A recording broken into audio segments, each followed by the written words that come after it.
মাননীয় প্রধানমন্ত্রীর ঘোষণা অনুযায়ী ইতিমধ্যে নতুন করে স্পোর্টস কর্মসূচি চালু করা হয়েছে, যার মধ্যে 12 থেকে 14 বছরের প্রতিভাবান ক্রীড়া শিক্ষার্থীদের বৃত্তি প্রদান করা হবে।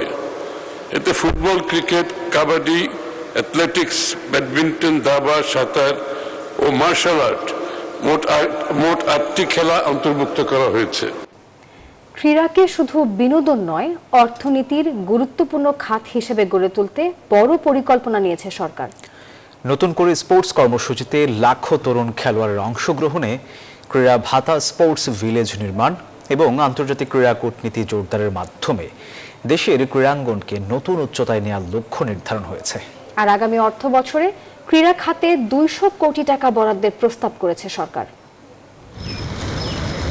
বাংলাদেশের ক্রীড়াঙ্গনকে নতুন যুগে প্রবেশ করাতে নানান পরিকল্পনা হাতে নিয়েছে বর্তমান সরকার। ক্রীড়াকে শুধু বিনোদনের মাধ্যম নয়, বরং আয়, কর্মসংস্থান ও বিনিয়োগ সৃষ্টিকারী অর্থনৈতিক খাত হিসেবে গড়ে তুলতে বদ্ধপরিকর সরকার।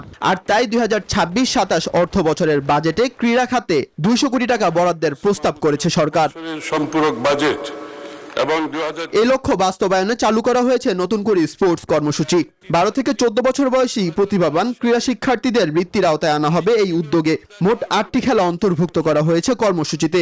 মাননীয় প্রধানমন্ত্রীর ঘোষণা অনুযায়ী ইতিমধ্যে নতুন করে স্পোর্টস কর্মসূচি চালু করা হয়েছে, যার মধ্যে 12 থেকে 14 বছরের প্রতিভাবান ক্রীড়া শিক্ষার্থীদের বৃত্তি প্রদান করা হবে। এতে football, cricket, kabaddi, athletics, badminton, দাবা, সাঁতার ও মার্শাল আর্ট মোট 8টি খেলা অন্তর্ভুক্ত করা হয়েছে। 2030 সালের মধ্যে আন্তর্জাতিক অঙ্গনে বাংলাদেশের অবস্থান আরো শক্তিশালী করতে বাজেটে আছে নানান উদ্যোগ। এই লক্ষ্যে আগামী 26-27 অর্থ বছরে আমি 200 কোটি টাকা বরাদ্দের প্রস্তাব করছি। দেশের 64 জেলায় স্পোর্টস ভিলেজ নির্মাণের পরিকল্পনার অংশ হিসেবে 10টি জেলায় প্রাথমিক নকশা ইতোমধ্যে প্রস্তুত হয়েছে। পাশাপাশি স্পোর্টস ডিপ্লোমেসি জোরদারের উদ্যোগও নেওয়া হয়েছে এবারের বাজেটে।